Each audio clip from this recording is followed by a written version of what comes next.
mới bình an muôn nhà, yêu thương ấm no, người một nơi cùng nhau trở về sum vầy, tiếng cười khắp muôn nhà, tiếng pháo mới rộn ràng, cùng ngàn câu chúc an lành chào năm mới thiên thang. Hoa đào thơm tươi, hoa mai đua màu, người người cầu may an khang phúc lòng, dù ở chốn xa nào, dù có khó khăn nào, trở về nơi chốn yên bình ấm áp của gia đình.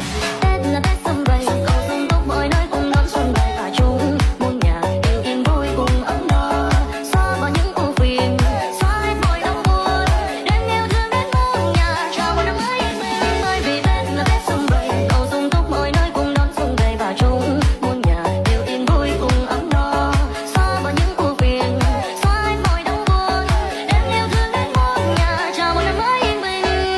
Là Tết sum vầy.